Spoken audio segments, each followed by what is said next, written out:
ओम श्री परमात्मने नमः। श्रीमद्भगवद्गीता अथ त्रयोदशोऽध्यायः। क्षेत्रक्षेत्रज्ञविभागयोगः। श्रीभगवानुवाच इतं शरीरं कौन्तेय क्षेत्रमित्यभिधीयते।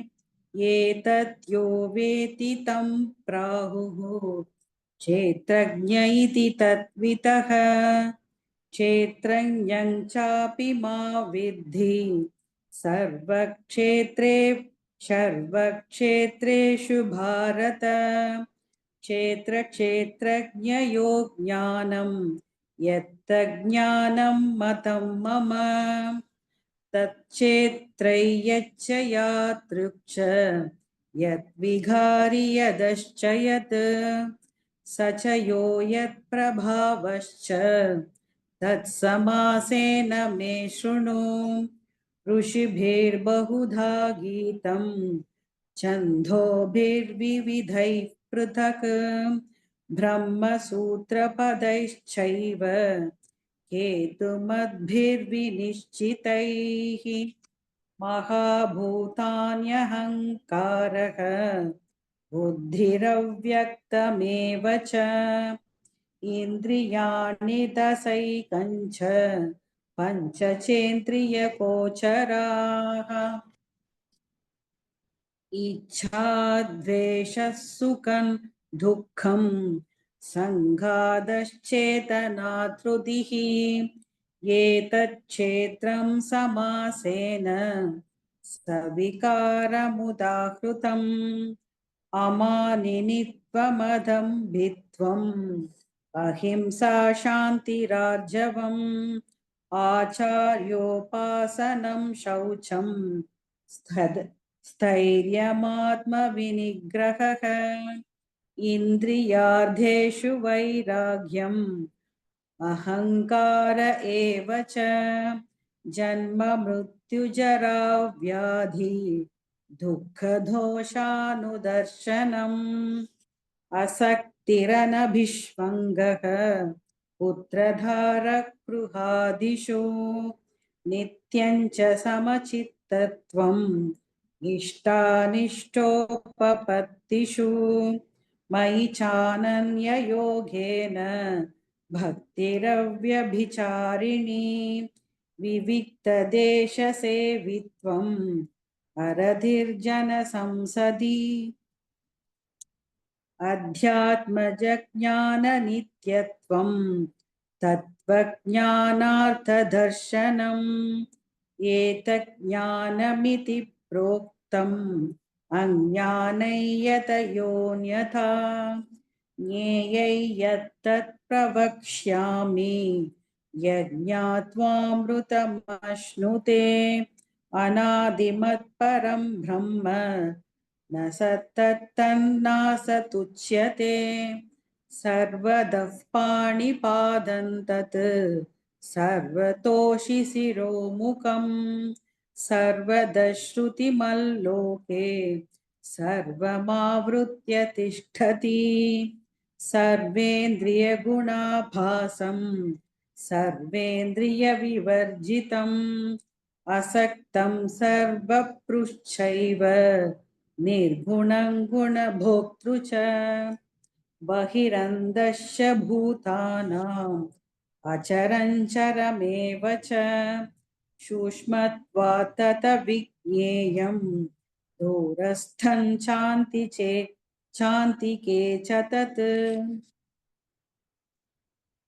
अविभक्तं च भूतेषु विभक्तमिव च स्थितं भूतपर्तृ च तज्ज्ञेयं प्रसिष्णुप्रभविष्णु च।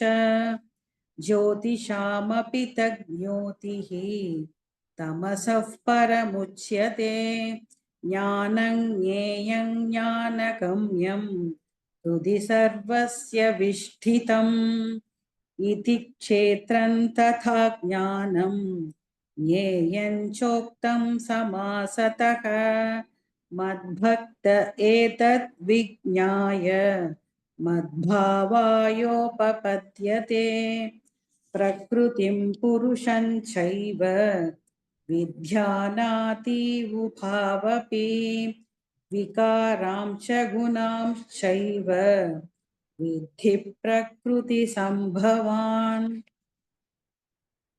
कार्यकारणकर्तृत्वे हेतुः प्रकृतिरुच्यते पुरुषः सुखदुःखानां भोक्तृत्वे हेतुरुच्यते पुरुषः प्रकृतिस्थो हि भुङ्क्ते प्रकृतिजान् गुणान् कारणं गुणसङ्घोऽस्य सतसत्योनिजन्मसु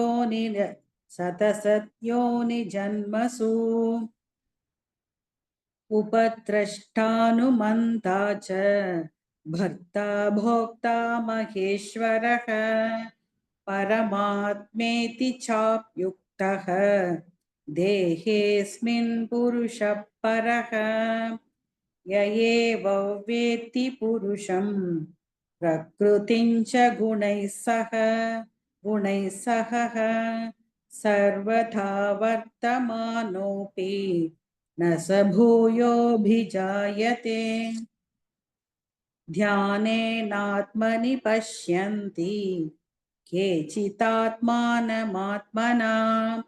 अन्ये साङ्ख्येन योगेन कर्मयोगेन चापरे अन्ये त्वेवमजानन्तः श्रुत्वान्येभ्यः उपासते तेऽपि चातितरन्त्येव मृत्युं श्रुतिपरायणाः यावत् सञ्जायते किञ्चित् सत्त्वं स्थावरजङ्गमं क्षेत्रक्षेत्रज्ञसंयोगात् तद्विद्धि परदर्शभ समं सर्वेषु भूतेषु तिष्ठन्तं परमेश्वरं विनश्यत्स्व विनश्यन्तं यः पश्यति स पश्यति समं पश्यन् हि सर्वत्र समवस्थितमीश्वरं न हि नस्यात्मनात्मानं ततो याति परां गतिम् प्रकृत्यैव च कर्माणि क्रियमाणानि सर्वशः यः पश्यति तदात्मानम् आकार्तारं स पश्यति यथा भूतपृथग्भावम् एकस्थमनुपश्यति तत एव च विस्तारं ब्रह्म सम्पद्यते तथा अनादित्वा निर्गुणत्वात् परमात्मायमव्ययः शरीरस्थोऽपि कौन्तेय न करोति न लिप्यते यथा सर्वगतं सौंस्य आकाशन्नोपलिप्यते सर्वत्रावस्थितो देहे तथात्मानोपलिप्यते यथा प्रकाशयत् एकः कृत्स्नल्लोकमिमं रविः क्षेत्रं क्षेत्री तथा कृत्स्नं प्रकाशयति भारत क्षेत्रक्षेत्रज्ञयोरेवम् अन्तरज्ञानचक्षुषा भूतप्रकृतिमोक्षं च ये विदुर्यान्ति ते परम् ॐ तत्सदिति श्रीमद्भगवद्गीतासु उपनिषत्सु ब्रह्मविद्यायां योगशास्त्रे श्रीकृष्णार्जुनसंवादे क्षेत्रक्षेत्रज्ञविभागयोगो नाम त्रयोदशोऽध्यायः। ॐ श्री परमात्मने नमः। अथ चतुर्दशोऽध्यायः। गुणत्रयविभागयोगः। श्रीभगवानुवाच परं भूयः प्रवक्ष्यामि ज्ञानानां ज्ञानमुत्तमम् यज्ञात्वा मुनयः सर्वे परां सिद्धिमितो गताः। इतं ज्ञानमुपाश्रित्य मम साधर्म्यमागताः सर्गोऽपि नोपजायन्ते प्रलये न व्ययथन्ति च। मम योनिर्महद्ब्रह्म तस्मिन् गर्भं दधाम्यहम् सम्भवः सर्वभूतानां ततो भवति भारत। सर्वयोनिषु कौन्तेय मूर्तयः सम्भवन्ति याः तासां ब्रह्म महद्योनिः अहं बीजः प्रदः पिता। सत्वं रजस्तम इति गुणाः प्रकृतिसम्भवाः निबध्नन्ति महाबाहो देहे देहिनमव्ययम्। तत्र सत्त्वं निर्मलत्वात् प्रकाशकमनामयम् सुखसङ्घेन बध्नाति ज्ञानसङ्गेन चानघ। रजोरागात्मगौ विद्धि तृष्णासङ्गसमुद्भवम् तन्निबध्नाति कौन्तेय कर्मसङ्गेन देहिनम्।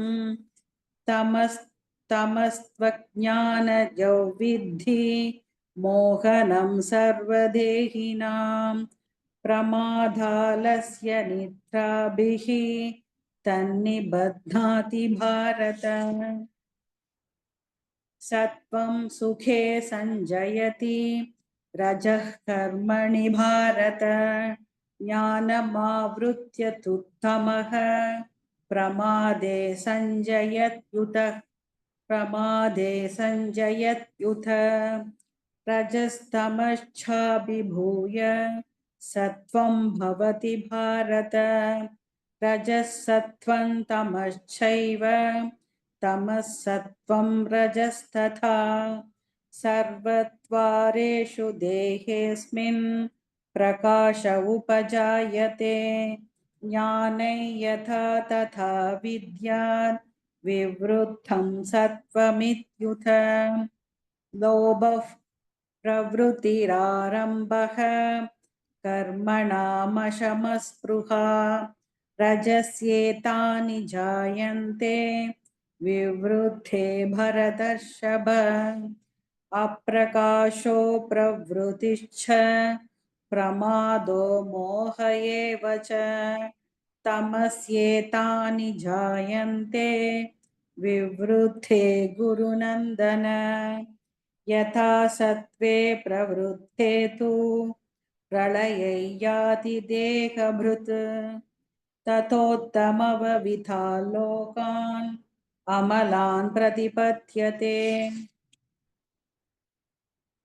रजसि प्रलयं गत्वा कर्मसङ्गिषु जायते तथा प्रलीनस्तमसि मूढयोनिषु जायते कर्मणः सुकृतस्याहुः सात्विकं निर्मलं फलम् रजसस्तु फलं दुःखम् अज्ञानात् तमसः फलम्।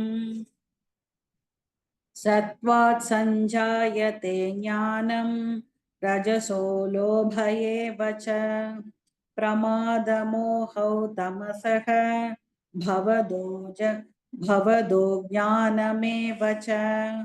ऊर्ध्वं गच्छन्ति सत्त्वस्थाः मध्ये तिष्ठन्ति राजसाः जघन्यगुणवृत्तिस्थाः अधो गच्छन्ति तामसाः। नान्यं गुणेभ्यः कर्तारं यथा द्रष्टानुपश्यति गुणेभ्यश्च परौ वेत्ति मद्भावं सोऽधिगच्छति गुणानेतानतीत्यत्रीन् देही देहसमुद्भवान् जन्म मृत्युजरा दुःखैः विमुक्तो मृतमश्नुते अर्जुन उवाच कैर्लिङ्गैस्त्रीगुणानेतान् अनीतो भवति प्रभो किमाचारः कथं चैतां स्त्रीन् गुणानतिवर्तते श्रीभगवानुवाच प्रकाशञ्च प्रवृत्तिञ्च मोहमेव च पाण्डव न त्वेष्टि सम्प्रवृत्तानि न निवृत्तानि काङ्क्षति उदासीनवदासीनः गुणैर्यो न विचाल्यते गुणा वर्तन्त इत्येव योऽवतिष्ठति नेङ्गते समदुःखः सुखस्वस्थः समलोष्टाश्मकाञ्चनः तुल्यप्रिया प्रियो धीरः तुल्यनिन्दात्मसंस्तुतिः मानापमानयो मानापमानयोस्तुल्यः तुल्यो मित्रारिपक्षयोः सर्वारम्भपरित्यागी गुणातीतः स उच्यते मां च यो व्यभिचारेण भक्तियोगेन सेवते सगुणान् समतीत्यैतान् ब्रह्म भूयाय कल्पते ब्रह्मणो हि प्रतिष्ठाहम् अमृतस्य व्ययस्य च शाश्वतस्य च धर्मस्य सुखस्यैकान्तिकस्य च ॐ तत्सदिति श्रीमद्भगवद्गीतासु उपनिषत्सु ब्रह्मविद्यायां योगशास्त्रे श्रीकृष्णार्जुनसंवादे गुणत्रयविभागयोगो नाम चतुर्दशोऽध्यायः।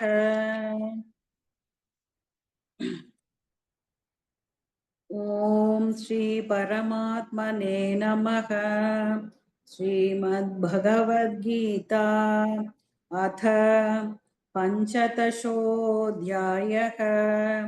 पुरुषोत्तमयोगः। श्रीभगवानुवाच ऊर्ध्वमूलमतः शाखम् अश्वत्थं प्राहुरव्ययम् छन्दांसि यस्य पर्णानि यस्तौ वेद स वेदवित् अतश्चोर्ध्वं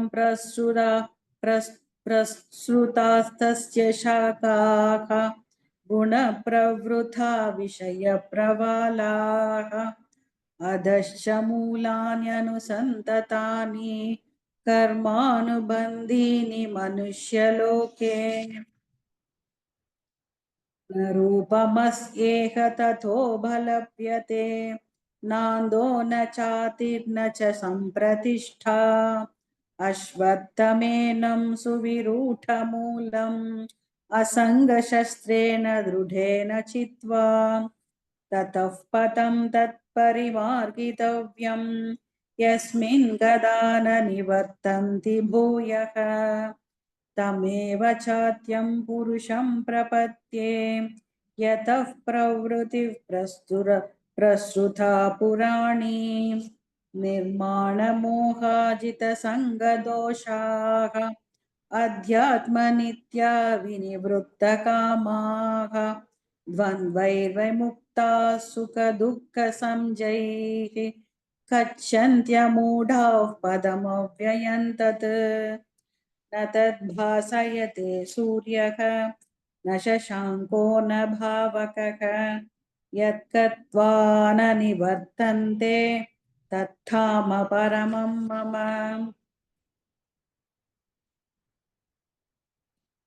ममैवांशो जीवलोके जीवभूतः सनातनः मनःषष्ठानीन्द्रियाणि प्रकृतिस्थानि कर्षति शरीरै यतवाप्नोति यच्चाप्युत्क्रामतीश्वरः गृहीत्वैतानि संयाति वायुर्गन्धानि वाशयात् श्रोत्रं चक्षुस्पर्शनं च रसनं घ्राणमेव च अधिष्ठाय मनश्चायं विषयानुपसेवते उत्क्रामन्तं स्थितौ वापि भुञ्जानौ वा गुणान्वितं विमूढानानुपश्यन्ति पश्यन्ति ज्ञानचक्षुषः यदन्तो योगिनश्चैनं पश्यन्त्यात्मन्यवस्थितं यदन्तोऽप्यकृतात्मानः नैनं पश्यन्त्यचेतसः यथादित्यकतं तेजः जगद्भासयतेऽखिलं यच्चन्द्रमसि यच्चाग्नौ तत्तेजो विद्धि मामकम् घामाविश्य स भूतानि धारयाम्यहमोजसा पुष्णामि चौषधीः सर्वाः सोमो भूत्वा रसात्मकः अहौ वैश्वानरो भूत्वा प्राणिनां देहमाश्रितः प्राणापानसमायुक्तः पचाम्यन्नं चतुर्विधम्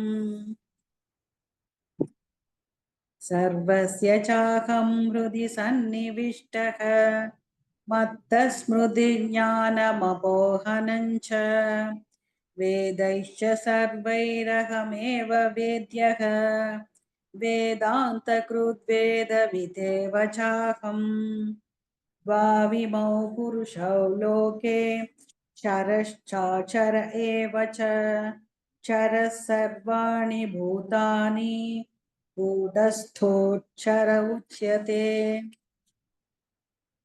उत्तमः पुरुषस्त्वन्यः परमात्मेत्युदाहृतः यो लोकत्रयमाविश्य बिभर्त्य बिभर्त्यव्यय ईश्वरः यस्माक्षरमतीतोऽहम् अक्षरादभिचोत्तमः अतोऽस्मि लोके वेदे च प्रथितः पुरुषोत्तमः यो मामेव सम यो मामेव समम यो मामेवमसम्मूढः जानाति पुरुषोत्तमं स सर्वविद् भजति मां सर्वभावेन भारत इति गुह्यतमं शास्त्रम् इदमुक्तं मया नघ एतद्बुद्ध्वा बुद्धिमान् स्यात् कृतकृत्यश्च भारत ॐ तत्सदिति श्रीमद्भगवद्गीतासु उपनिषत्सु ब्रह्मविद्याया योगशास्त्रे श्रीकृष्णार्जुनसंवादे पुरुषोत्तमयोगो नाम पञ्चदशोऽध्यायः।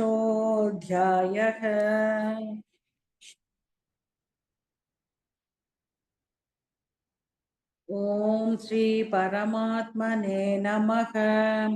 श्रीमद्भगवद्गीता अथ षोडशोऽध्यायः। दैवासुरसम्पद्विभागयोगः। श्रीभगवानुवाच अभयं सत्त्वसंशुद्धिः ज्ञानयोगव्यवस्थितिः दानं तमश्च यज्ञश्च स्वाध्यायस्तप आर्जवम् अहिंसा सत्यमक्रोधः त्यागः क्षान्तिरपैशुनम् दया भूतेष्वलोलुप्त्वं मार्तवं हीरचापलम् देहः क्षमा तेजः क्षमा धृतिश्शौचम् अद्रोहो नातिमानिता भवन्ति सम्पदं दैवी अभिजातस्य भारत शम्भो दर्भोऽपि मानश्च क्रोधः पारुष्यमेव च अज्ञानं चापि जातस्य पार्थः सम्पदमासुरीम् दैवी सम्पद् विमोक्षाय निबन्धायासुरीमता माशु च सम्पदं दैवीम् अभिजातोऽसि पाण्डव त्वौ भूतसर्गौ लोकेऽस्मिन् दैव आसुर एव च दैवो विस्तरशः प्रोक्तः आसूरं पार्थ मे शृणु प्रवृत्तिं च निवृत्तिं च जना न विदुरासुराः न शौचन्नापि चाचारः नस्त्यन्तेषु विद्यते असत्यमप्रतिष्ठन्ते जगदाहुरनीश्वरम् अपरस्परसम्भूतं किमन्यत् कामहैतुकम् एतान् दृष्टिमवष्टभ्य नष्टात्मनोऽल्पबुद्धयः प्रभवत्युग्रकर्माणः क्षयाय जगतो हिताः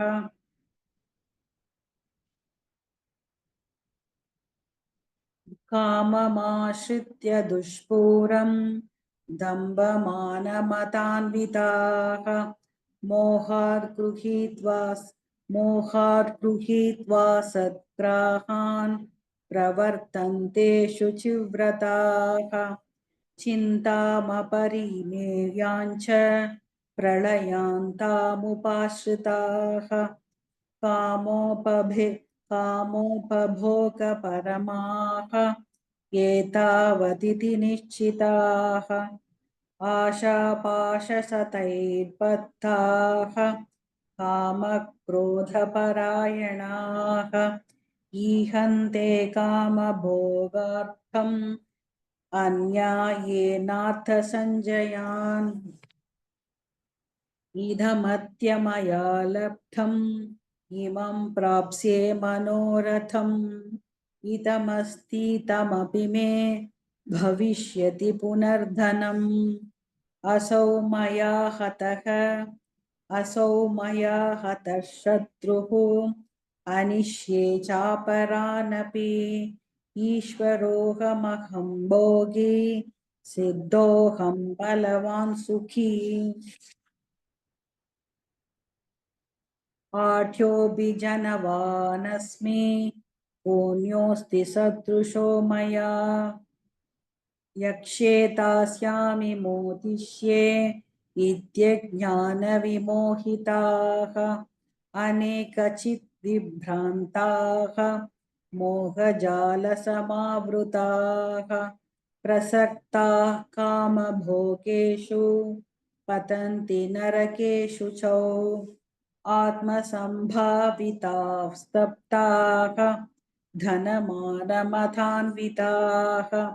यजन्ते नाम यज्ञैस्ते तम्भो नाविधिपूर्वकम् अहङ्कारं फलं दर्पं कामक्रोधं च संश्रिताः मामात्मपरदेहेषु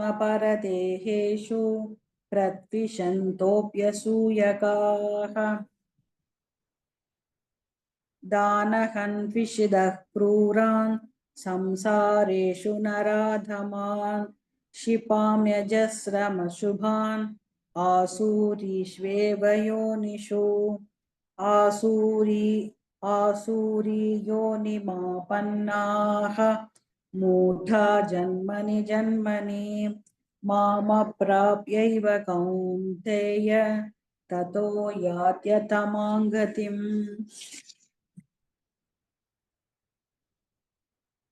त्रिविधं नरगस्येतं द्वारन्नाशनमात्मनः कामक्रोधस्तथा लोभः तस्मादेतत्त्रयं त्यजेत्।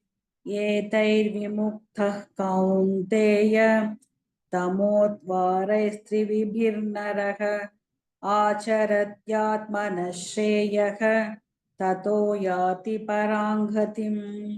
यशास्त्रविधिमुत्सृज्य वर्तते कामकारतः न स सिद्धिमवाप्नोति न सुखं न परां गतिम्। तस्माच्चास्त्रं प्रमाणन्ते कार्याकार्यव्यवस्थितौ ज्ञात्वा शास्त्रविधानोक्तं कर्म कर्तुमिहार्हसि। ॐ तत्सदिति श्रीमद्भगवद्गीतासु उपनिषत्सु ब्रह्मविद्यायां योगशास्त्रे श्रीकृष्णार्जुनसंवादे दैवासुरसम्पद्विभागयोगो नाम षोडशोऽध्यायः।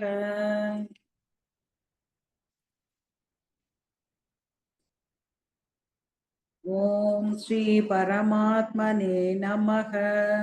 श्रीमद्भगवद्गीता अथ शब्ददशोऽध्यायः।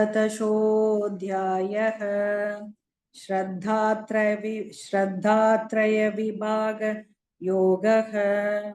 अर्जुन उवाच ये शास्त्रविधिमुत्सृज्य यजन्ते श्रद्धयान्विताः तेषां निष्ठा तु का कृष्ण सत्त्वमाहोरजस्तमः।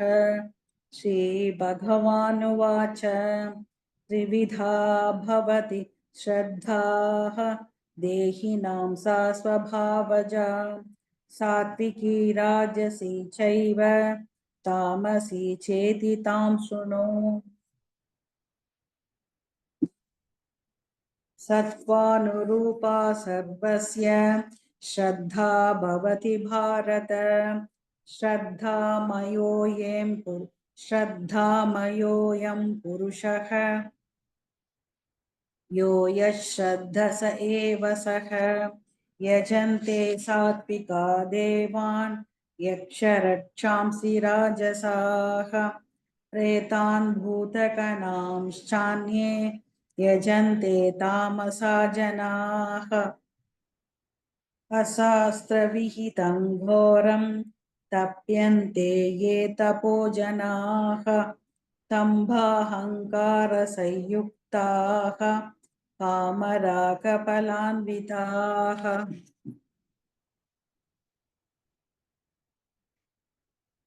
कर्षयन्तः शरीरस्थं भूतग्राममचेतसः मां चैवान्तः शरीरस्थं तान् विद्यासुरनिश्चयान्। आहारस्त्वपि सर्वस्य त्रिविधो भवति प्रियः यज्ञस्तपस्तथा दानं तेषां भेदमिमं शृणु। आयुस्सत्त्वबलारोग्यः सुखप्रीतिविवर्धनाः रस्या स्निग्धा स्थिरा हृद्याः आहारा सात्विकप्रियाः कट्वं ललवणात्युक्ष्णतीक्ष्णरूक्षविदाहिनः आहारा राजसस्येष्टाः दुःखशोकमयप्रदाः यातयाममङ्कदरसं बोधिपर्युषितं च यत् उच्छिष्टमपि चामेध्यं भोजनं तामसप्रियम्।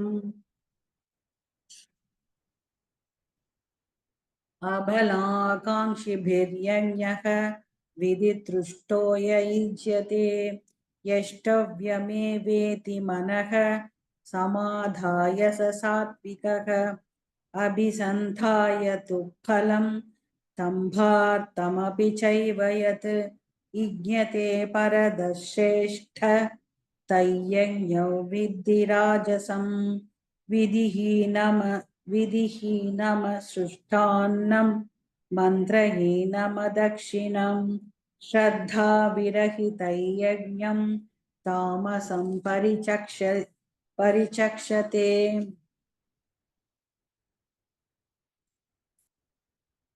देवद्विजगुरुप्राज्ञभूषणं शौचमार्जवम् ब्रह्मचार्यमहिंसा च शारीरं तप उच्यते। अनुद्वेगकरौ वाक्यं सत्यं प्रियहितं न्ययत् स्वाध्यायाभ्यसनं चैव वाङ्मयं तप उच्यते। मनः प्रसादः सौम्यत्वं मौनमात्मविनिग्रहः भावसंशुद्धिरित्येतत् तपो मानसमुच्यते। श्रद्धया परया तप्तं तपस्तत्त्रिविधं नरैः अपलाकाङ्क्षिभिर्युक्तैः सात्विकं परिचक्षते। सत्कारमानपूजार्थं तपोदम्भेन चैव यत् क्रियते ततिह प्रोक्तं राजसञ्चलमध्रुवम् मूढग्राह्येणात्मनो यत् पीठया क्रियते तपः परस्योत्सादनार्थं वा तत्तामसमुदाहृतम्। दातव्यमिति यत्तानं धीयतेनुपकारिणे देशे काले च पात्रे च तत्तानं सात्विकं स्मृतं। यत्तु प्रत्युपकारार्थं फलमुद्दिश्य वा पुनः दीयते च परिक्लिष्टं तत्तानं राजसंस्मृतम्। अतेशकाले यत्तानम् अपात्रेभ्यश्च दीयते असकृतमवज्ञातं तत्तामसमुदाहृतम्। ॐ तत्सदिति निर्देशः ब्रह्मणस्त्रिविधः स्मृतः ब्राह्मणस्तेन वेदाश्च यज्ञाश्च विहिताः पुरा तस्मातो मित्युदाहृत्य यज्ञदानतपक्रियाः प्रवर्तन्ते विधानोक्ताः सततं ब्रह्मवादिनां तदित्यनभिसन्धाय फलैर्यज्ञतपक्रियाः दानक्रियाश्च विविधाः क्रियन्ते मोक्षकाङ्क्षिभिः सद्भावे साधुभावे च सतीत्येतत् प्रयुज्यते। प्रशस्ते कर्मणि तथा सच्छप्तः पार्थयुज्ञते। यज्ञे तपसि दाने च स्थितिः सतिति चोच्यते कर्म चैव ततर्ध्येयं सतीत्येवाभिधीयते। अश्रद्धया हुतं तत्तं तपस्तप्तं कृतं च यत् असदित्युच्यते पार्थ न च तत्प्रेत्य नो इह। ॐ तत्सदिति श्रीमद्भगवद्गीतासु उपनिषत्सु ब्रह्मविद्यायां योगशास्त्रे श्रीकृष्णार्जुनसंवादे श्रद्धात्रयविभागयोगो नाम शब्ददशोऽध्यायः। ॐ श्री परमात्मने नमः। श्रीमद्भगवद्गीता अथ अष्टादशोऽध्यायः मोक्षसंन्यासयोगः। अर्जुन उवाच सन्न्यासस्य महाबाहो तत्त्वमिच्छामि वेदितुं त्यागस्य च ऋषिकेश पृथक् केशिनिषूदन श्रीभगवानुवाच काम्यानां कर्मणां न्यासं सन्न्यासं कवयो विदुः सर्वकर्मफलत्यागं प्राहुस्त्यागौ विचक्षणाः त्याज्यन्तोषवदित्येके कर्म प्राहुर्मनीषिणः यन्यतानपपकर्म न त्याज्यमिति चापरे निश्चयं शृणु मे तत्र त्यागे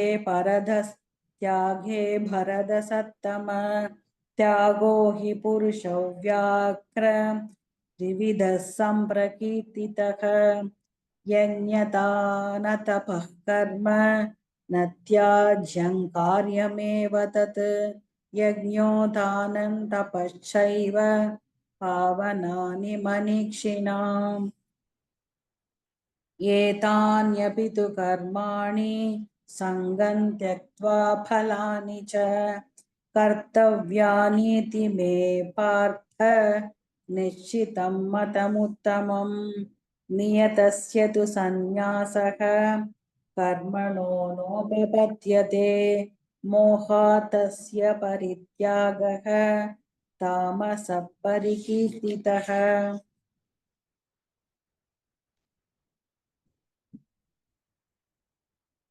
दुःखमित्येव यत्कर्म कायक्लेशभयात् त्यजेत् सकृत्वा राजसं त्यागं नैव त्यागफलं लभेत् कार्यमित्येव यत्कर्म नियतं क्रियतेऽर्जुनः सङ्गं त्यक्त्वा फलं चैव सत्यागः सात्विको मतः न त्वेष्ट्य कुशलं कर्म कुशलेनानुषज्यते त्यागी सत्त्वसमाविष्टः मेधावी छिन्न संशयः न हि देहभृता शक्यं त्यक्तुं कर्माण्यशेषतः यस्तु कर्मफलत्यागी सत्यागीत्यभिधीयते अनिष्टमिष्टं मिश्रं च त्रिविधं कर्मणः फलं भवत्यत्यागिनां प्रेत्य न तु सन्न्यासिनां क्वचित्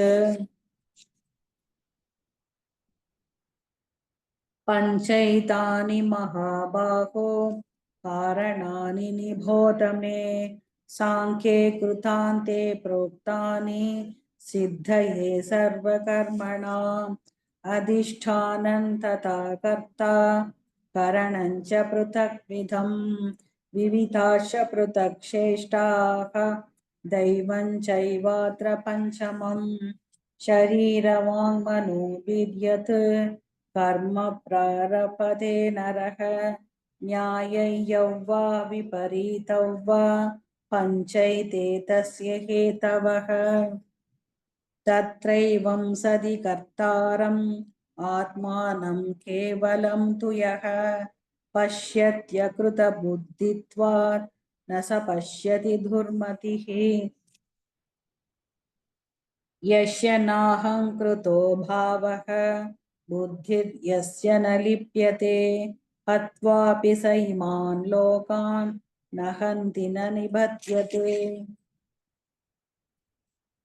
ज्ञानज्ञेयं परिज्ञाता त्रिविधा कर्म चोदना करणं कर्म कर्तेति त्रिविधः कर्म संग्रहः ज्ञानं कर्म च कर्ता च त्रिधैव गुणभेदतः प्रोच्यते गुणसंख्याने यथा वशृणुतान्यपि सर्वभूतेषु येनैकं भावमव्ययमीक्षते अविभक्तविभक्तेषु तज्ज्ञानं विद्धि सात्विकम् पृथक्त्वेन तु यज्ञानं नानाभावान् पृथक्विधान् वेति सर्वेषु भूतेषु तज्ज्ञानं विद्धि राजसं यत्तु कृत्स्नवते कस्मिन् कार्ये सक्तमहैतुकम् अदत्वार्धवदल्पञ्च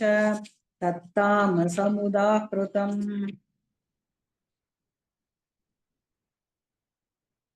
नियतं सङ्करहितम् अरागद्वेषतः कृतम् अपलप्रेप्सुना कर्म यत्तत् सात्विकमुच्यते यत्तु कामेप्सुना कर्म साहङ्कारेण वा पुनः क्रियते बहुलायासं तत्राजसमुदाहृतम् मुक्तसङ्गो न हौवाति धृत्युत्साहनसमन्वितः सिद्ध्यसिद्ध्यो निर्विकारः कर्ता सात्विक उच्यते रागी कर्मफलप्रेप्सुः लुब्धो हिंसात्म पोषुचिः हर्षशोगान्वितः कर्ता राजसः परिकीर्तितः अयुक्तः प्राकृतः सप्तः शठो नैष्कृतिको लसः विषादी दीर्घसूत्री च कर्ता तामस उच्यते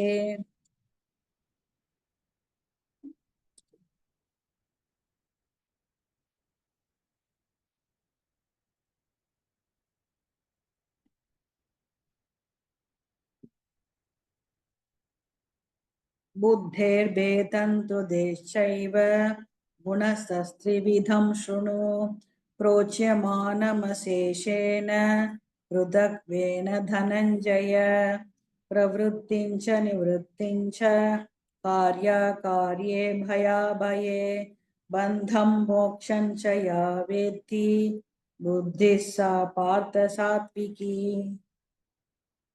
यया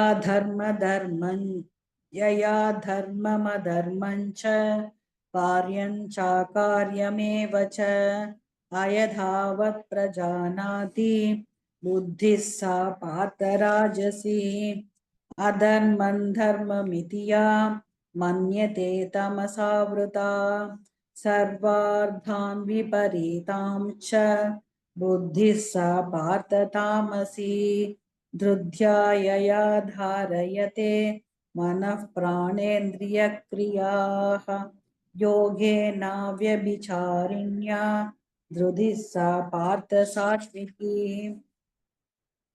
यया तु धर्मकामार्थान् धृत्या धारयतेऽर्जुन प्रसङ्गेन फलाकाङ्क्षी धृतिः सा पार्थ राजसी यया स्वप्नं भयं शोकं विषादं मतमेव च नमो विमुञ्चति दुर्मेधाः धृतिः सा पार्थ तामसी सुखं द्विधानीं द्विविधं शृणु मे भरतर्षभ अभ्यासात्रमते यत्र दुःखान्तञ्च निगच्छति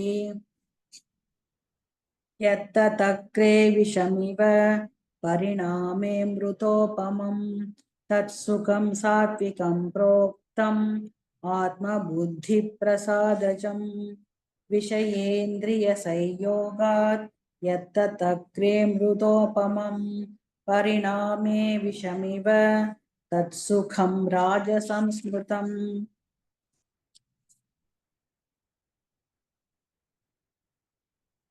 यदक्रे चानुबन्धे च सुखं मोहनमात्मनः निद्रालस्य प्रमादोत्थं तत्तामसमुदाहृतम् न ततस्ति पृथिव्या वा द्विदेवेषु वा पुनः सत्वं प्रकृतिजैर्मुक्तं यदेभिस्त्यान्त्रिभिर्गुणैः ब्राह्मणक्षत्रियविषां शूद्राणां च परन्तप कर्माणि प्रविभक्तानि स्वभावप्रभवैर्गुणैः समोतमस्तपश्चौचं शान्तिरार्जवमेव च ज्ञानविज्ञानमास्तिक्यं ब्रह्मकर्म स्वभावजम् शौर्यं तेजेतु दिशाक्ष्यं युद्धे चाप्यपलायनं दानमीश्वरभावश्च चात्रं कर्म स्वभावजं कृषिकौरक्ष्यवाणिज्यं वैश्यकर्म स्वभावजं परिचर्यात्मकं कर्म शूद्रस्यापि स्वभावजम्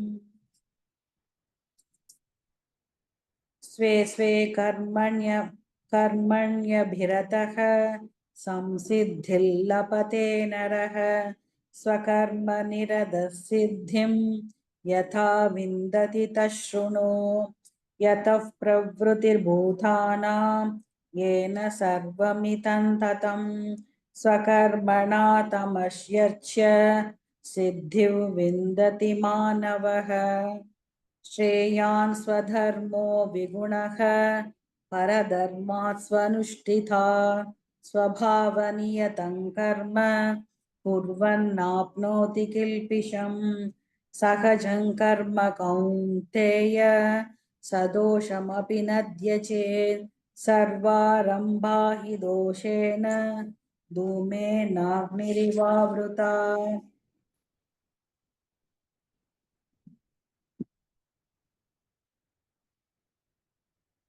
असक्तबुद्धिः सर्वत्र जितात्मा विगतस्पृहः नैष्कर्म्यसिद्धिं परमां सन्न्यासेनाधिगच्छति सिद्धिं प्राप्तो यथा ब्रह्म तथाप्नोति निबोध मे समासेनैव कौन्तेय निष्ठा ज्ञानस्य या परा बुद्ध्या विशुद्धया युक्तः धृत्यात्मानं नियम्य च सप्तादीन् विषयान् त्यक्त्वा रागद्वेषव्युतस्य च विविक्तसेवी लग्वाशी यदवाक्कायमानसः ध्यानयोगपरो परो नित्यं वैराग्यं समुपाश्रितः अहंकारं बलं दर्पं कामक्रोधं परिग्रहं विमुच्य निर्ममः शान्तः ब्रह्मभूयाय कल्पते ब्रह्मभूतः प्रसन्नात्मा न शोचति न काङ्क्षति समः सर्वेषु भूतेषु मद्भक्तिः लभते पराम् भक्त्या मामपि जानाति यावान् यश्चास्मि तत्त्वतः ततो मां तत्त्वतो ज्ञात्वा विशते तदनन्तरं सर्वकर्माण्यपि सदा कुर्वाणो मद्व्यपाश्रयः मत्प्रसादातवाप्नोति शाश्वतं पदमव्ययम् चेतसा सर्वकर्माणि मयि सन्न्यासमत्परः बुद्धियोगमुपाश्रित्य मच्चित्तः सततं भव मच्चित्तः सर्वदुर्गाणि मत्प्रसादात् तरिष्यसि अथ चेत्त्वमहङ्कारान् श्रूयस्यति विनङ्क्ष्यसि यतहङ्कारमाश्रित्य न योत्स्य इति मन्यसे नित्यैष व्यवसायस्ते प्रकृतिस्त्वा नियोष्यति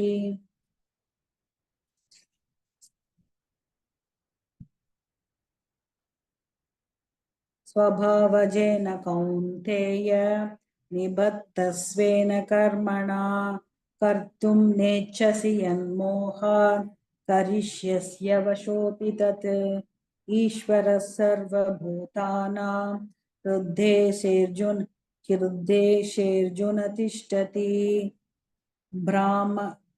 ब्राह्मयन् सर्वभूतानि यन्त्रारूढानि मायया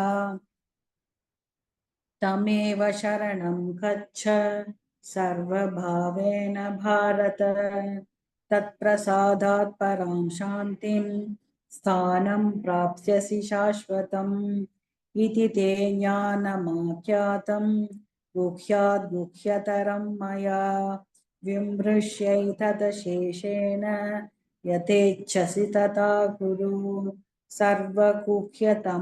सर्वगुह्यतमं भूयः शृणु मे परमं वचः इष्टोऽसि मे तुष्टमिति ततो वक्ष्यामि ते हितं मन्मना भव मद्भक्तः मत्याजी मां नमस्कुरु मामे वैश्यसि सत्यं ते प्रतिजाने प्रयोसि मे सर्वधर्मान् परित्यज्य मामेकं शरणं व्रजः अहं त्वा सर्वपापेभ्यः मोक्षयिष्यामि मा शुचः इतं ते नातपस्काय न भक्ताय कदाचन नाशाशुश्रुष्वे वाच्यं न च मां योऽप्यशूयति य इमं परमं गुह्यं मद्भक्तेष्वभिधास्यति भक्तिं मयि परां कृत्वा मामे वश्यत्य संशयः न च तस्मान् मनुष्येषु कश्चिन्मे प्रियकृत्तमः भविता न च मे तस्मात् अन्यः प्रियतरो भुवि अद्येष्यते च य इमं धर्म्यं संवादमावयोः ज्ञानयज्ञेन तेनाहम् इष्टस्यामिति मे मतिः श्रद्धावाननसूयश्च शृणुयादपि यो नरः सोऽपि मुक्तः शुभालोकान् प्राप्नुयात् पुण्यकर्मणाम्